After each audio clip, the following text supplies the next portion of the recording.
ছাত্র জনতার গণ অভ্যুত্থানে গত 5ই আগস্ট শেখ হাসিনা সরকার পতনের পর বন্ধ হয়ে যায় দেশের অধিকাংশ থানার কার্যক্রম। বিক্ষোভকারীদের দেয়া আগুন ও ভাঙচুরে ক্ষতিগ্রস্ত হয় দেশের বেশিরভাগ থানা।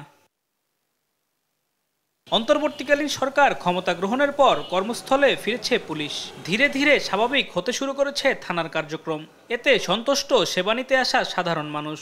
আমি আজকে আমার একটা কাগজ হারিয়ে গেছে, সেটা জিডি করতে আসলাম।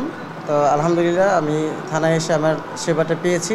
মেয়ে নিখোঁজ হয়েছে, কারণ চিঠির জন্য আসছে থানায়। অন্যদিকে কর্মবিরতি কাটিয়ে থানায় যোগ দিয়েছে পুলিশ সদস্যরা।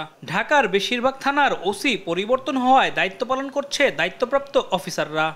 আমরা মোটামুটি আমাদের থানায় কার্যক্রম চালিয়ে যাচ্ছি। আমাদের থানায় জিডি নিচ্ছি, আমরা মামলা নিচ্ছি, পুলিশ ক্লিয়ারেন্সের বিষয়ে আমরা কাজ করতেছি। যাদের থানায় আসা প্রয়োজন তারা সবাই থানায় আসলে থানায় আমাদের যে স্বাভাবিক সেবা সেটা তারা পাবে। রাতব্যাপী বিভিন্ন এলাকায় টহলে ছিল সাধারণ জনগণ ও ছাত্ররা। তবে পুলিশ বলছে এখন থেকে নিয়মিত চলছে টহল কার্যক্রম। না, এখন আমাদের বাইরের টহল স্বাভাবিক এবং বর্তমান পরিস্থিতিতে ওই ধরনের অনাকাঙ্ক্ষিত ঘটনা আমাদের এলাকায় ঘটতেছে না।